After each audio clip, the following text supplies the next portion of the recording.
You're listening to Succeed, Just Let Go, a podcast that'll change how you think and change your life. I'm Willie Horton and I'm a psychologist, been helping people change their lives since 1996. Broadcasting from the French Alps, and delighted to have you along. Let's take this week's step in the right direction. I want to talk today about being attractive. How we attract good stuff into our lives. How we are the kind of person that other people want to be with. How we can bring into our lives all of the good things that we would love to have and love to experience in our lives. I just got off a call with a client who talked to me about how somebody doing some coaching for the team that he's involved in had mentioned that they should read a book called The Law of Attraction. Now, the Law of Attraction is somewhat like the book The Secret, and somewhat like what people assume manifestation to be when they hear the word manifest being mentioned. We've talked about this before. Nothing just comes to pass in life. Nothing just happens. Nothing comes into your life unless you bring it into your life. The bringing not being some act of pure creation, but the bringing being the doing that you do as a result of the kind of life you would love to create for yourself. Let's dismember what I've just said into its component parts. First of all, you are creating your life as we speak. You have been every moment of your adult life since you were 12 or 13. You have been creating your life based on the assumptions, the underlying assumptions and beliefs that you have about who you are and how the world works. These underlying assumptions or beliefs were learned when you were young and impressionable. And you learn them from people who were creating their lives in the same way as you are now, based on the psychological snapshots they took of things that meant something to them when they were young and impressionable too. And so on and so forth, all the way back. The normal adult mind automatically creates reality every day to a blueprint, a pre-patterned, programmed, repetitive blueprint. And because of the way the normal mind operates on automatic pilot, people using their minds in a normal way find it impossible to change their lives or any aspect of their lives. No, they don't find it impossible. It actually is impossible, because the thoughts to which you give your attention create your version of reality. If you were giving attention to a completely different set of thoughts, or even some different thoughts, you'd have a different version of reality. You'd behave yourself in a different way. You'd feel about yourself in a different way. You would do things in a different way. You'd probably misbehave in a different way as well, like most normal people do, because they are reacting automatically. You are creating your life right now. You are, if I can put it another way, attracting into your life now all the mixed bag of stuff that normally makes up the cut and thrust, rough and tumble of the ordinary everyday life. You're attracting it not by some magic, but you're attracting it according to your deeds and misdeeds. You are attracting it according to the way you behave and the way you misbehave. You're attracting it as a result of all the things you do, and indeed all the things that you have failed to do. You are where you are now in your life, in this moment as I'm talking to you, as a result of every single action or inaction that you have done or failed to do in every single now up to now. And as a result of the fact that for the normally minded, every single now up to now has been lived on automatic pilot, you simply keep doing the same things and getting the same results and creating the same version of reality.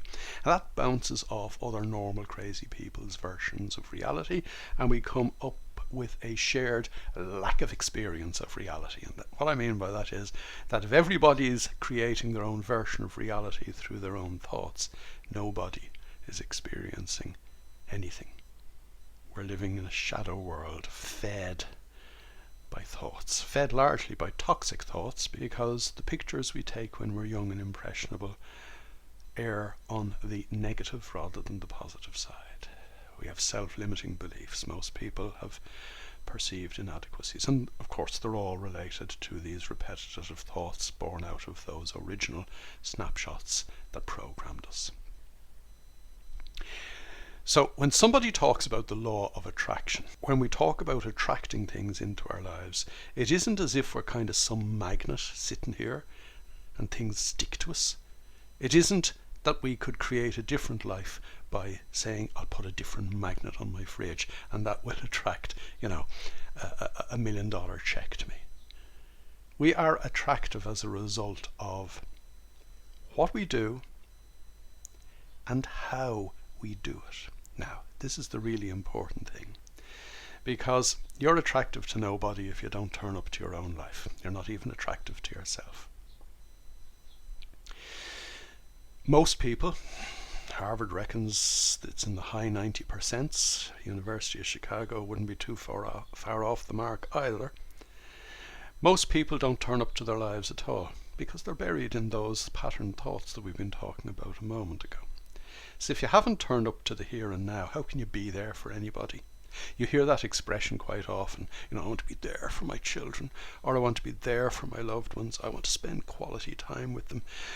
The normal mind doesn't understand how to do that because the normal mind is buried in the thoughts of the past and consequently misses the present. In order to attract anything into your life, the first thing you need to do is turn up to your life. And this isn't some philosophical idea. It is a purely scientific idea.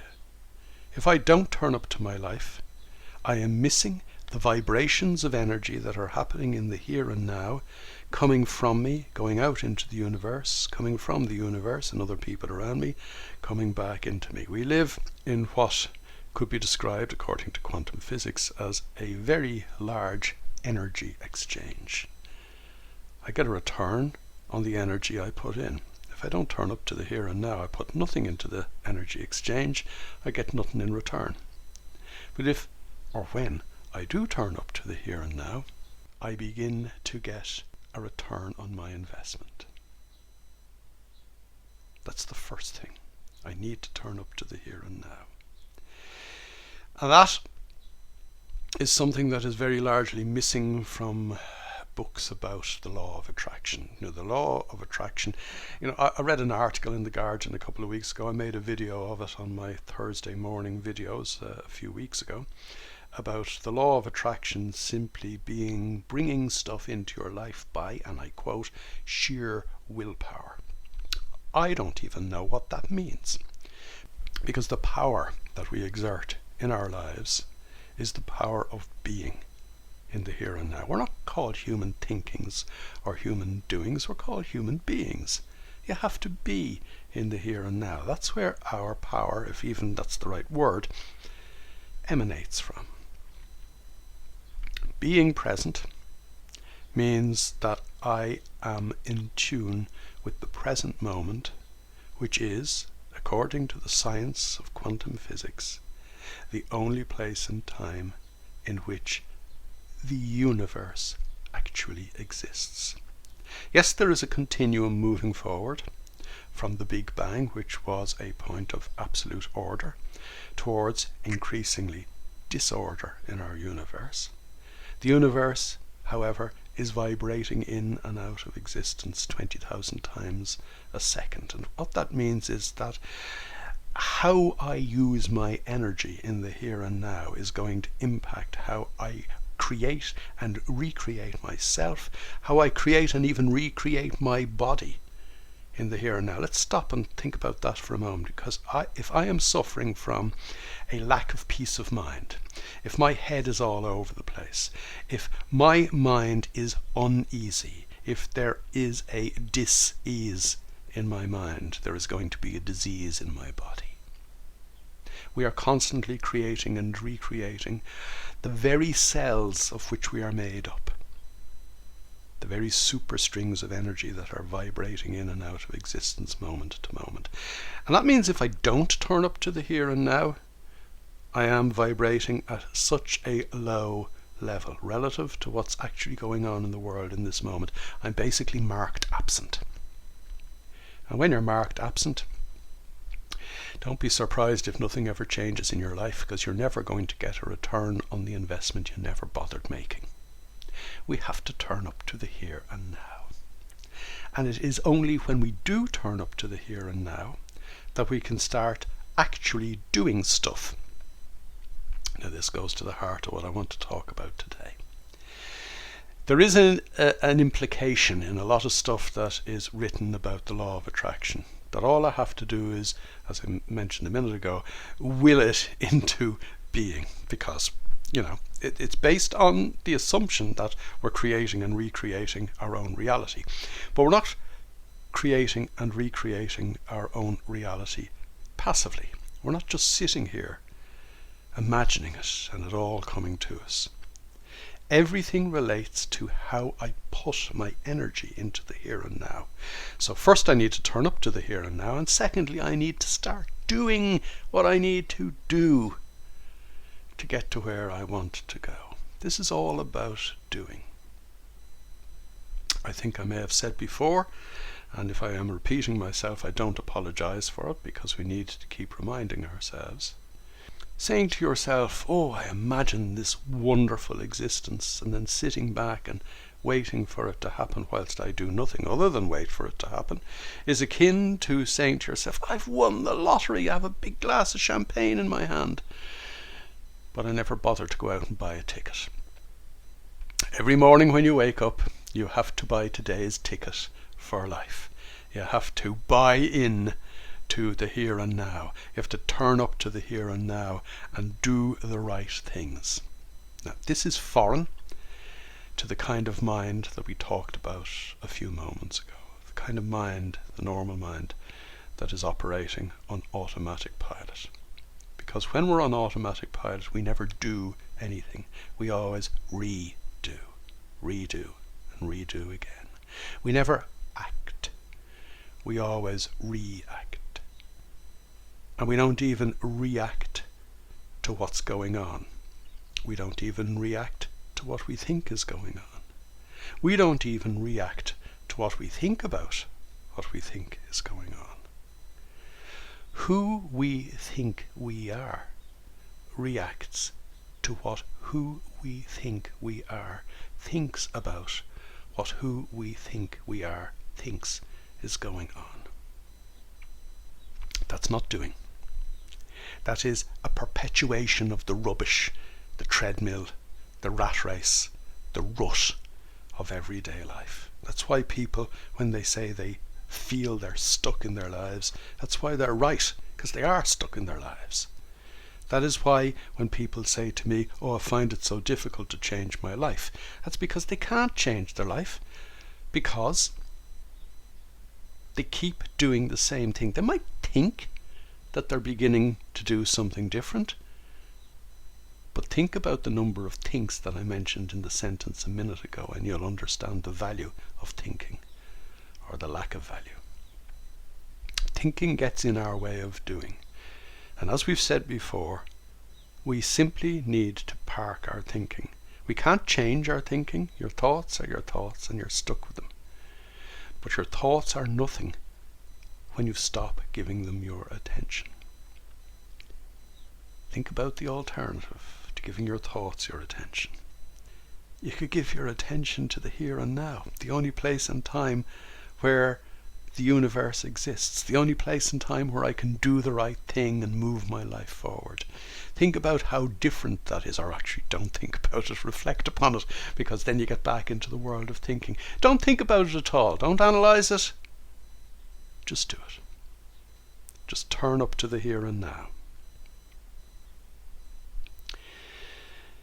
When we turn up to the here and now, we start doing what we need to do, and we avoid doing all of the things that we normally waste our energy on. What am I talking about? Well, I'm talking about like wasting your time on the television or the internet. I'm talking about wasting your time gossiping, pouring your energy into bad stuff. I'm talking about reading the news, which normally these days isn't news at all. It's opinion, which isn't the same thing at all. And I know this sounds terrible, but a client said to me a couple of years ago, I don't need to know if 150 people were killed in a train crash in India. I know it sounds terrible, but that is what we're pouring our precious energy into. Reading about disaster after disaster, and if there is no disaster, sure, someone will make a disaster up so we can pour our energy into that as well. It's all energy poured down the drain. You have this precious, precious resource in your life. It's called you. It's called the energy that makes you who you can be.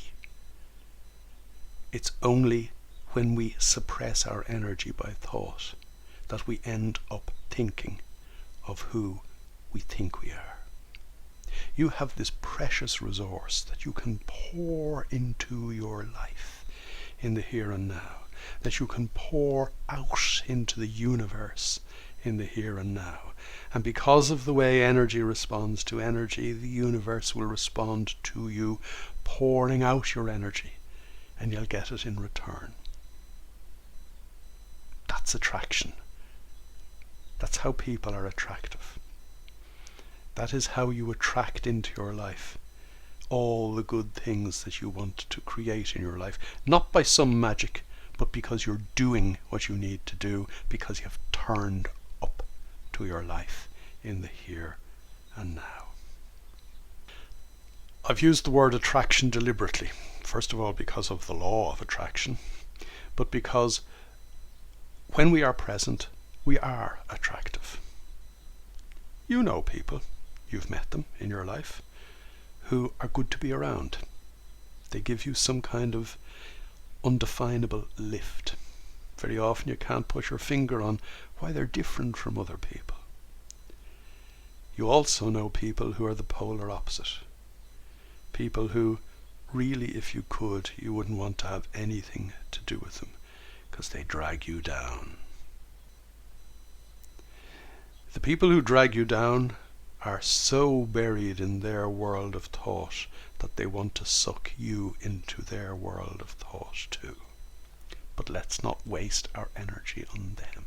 Let's not pour our precious energy down the drain even thinking about them. Let's consider those attractive people. Modern neuroscience, cognitive psychology, modern quantum physics would confirm in a variety of wonderful different ways that people are attractive because they're present. That's it in a single sentence. If I turn up to the here and now, if I am present, other people want to be with me because I've bothered to turn up. I am impressive to those around me because they haven't turned up. And that may sound like a judgment, but it's a scientific fact. The vast majority of people using their minds normally, as I said a minute ago, have not turned up to the here and now. So when somebody does turn up to the here and now, boy, do we want to be with them. The fact is, you can be that person, but you are that person. The only thing standing between you now and who you think you are, and being that person, is who you think you are, or how you think about who you think you are. In other words, I am that present, wonderful, attractive person doing the right thing, in the right way, at the right time, when I am pouring my attention into the here and now, as a result of which my thoughts evaporate into the nothings that they actually are. You know and I know from our previous conversations how you turn up to the here and now. You also know from our previous conversations that this is your natural state of mind. When we were young and impressionable, we were in the moment all of the time. It's only as a result of the programs that we took on board and the way in which the brain literally closes down our attentional spotlight at the onset of puberty that we have become disconnected from our natural state of mind. We also know from our previous conversations that we can reconnect not through an act of reconnection, but by virtue of us disconnecting from the thought programs that distanced us from our true nature. And it's actually easier than what I've just said. I may be guilty of overcomplicating the simple. I don't even need to disconnect from those thought programs. I simply need to constantly and diligently develop my ability to pay attention to what I'm seeing, what I'm feeling, what I'm hearing, and even what I'm smelling and tasting. I need to pay attention to when somebody's talking to me to what I'm actually hearing, rather than put it through my well worn out sausage machine of repetitive thought and make up what I think someone else is saying to me. I need to actually listen non-judgmentally to know what's going on. I need to see what's going on before my very eyes, so I can do the things that I need to do in this moment to get to where I want to go. Let's go back to me in the jungle 10,000 years ago. If I were confronted by a man-eating tiger in the jungle as a hunter-gatherer, I would see everything before me crystally clear. No fog of thought would blind my perspective. I would see the optimum escape route. And having been crystal clear in seeing the optimum escape route, because the moment would have all of my attention, I would take that necessary action without thinking about it effortlessly. That's how the piece of equipment in your head works now. You can see everything clearly when you turn up to the here and now. You can see the way forward crystally clear in the here and now when you turn up, body and soul, to the here and now. You can hear what's going on. You know what you need to do, and everything else just fades away. So, as we near the end of today's episode, a couple of words of advice. Turn up to the here and now for a few minutes each morning. It gives you more than a fighting chance of turning up to the here and now for the rest of the day. Turn up to the here and now 4 or 5 or 6 times during the day, just for a couple of moments, because it maintains your connection with the here and now. Let me put it a different way. Meditate for a couple of minutes first thing every morning. By first thing, I mean before your day gets going. It doesn't have to be the very first thing. And secondly, mini meditate during the course of the day, because it refreshes your ability to be present. It reconnects you. It centers you again. But when you add meditation and mini meditation together, those actions, those real and proper actions, are doing so much more for you than just enabling you turn up today. They're restructuring your brain. They're restructuring your brain to the point where sooner or later you're going to be present most of the time. Mini meditation in particular, in weaving moments of presence into the fabric of your everyday life. Begin to recreate the fabric of your everyday life, so sooner or later that fabric is made up of mindful moments, moments of presence in the here and now.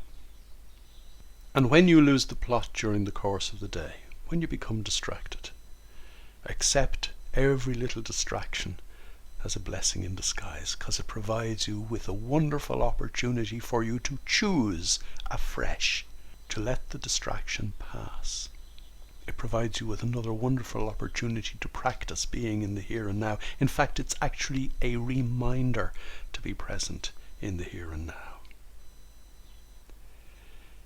And when during the course of today you react inappropriately, a couple of nice deep breaths will stop that going off in a chain reaction that leads to places where normal crazy people live their lives. Accept it, embrace it as an opportunity to choose to be present in the here and now, as an opportunity to continue learning and growing moment to moment, because this is a journey. And the more steps you take in the right direction on this journey, the more you are going to realize and experience that through turning up to the here and now, and through your deeds in the here and now, you are going to attract into your life all good things. You've been listening to Succeed, Just Let Go. To get involved, join me in my Facebook group, strangely enough called To Succeed, Just Let Go. And for more information, visit www.willie-horton.com.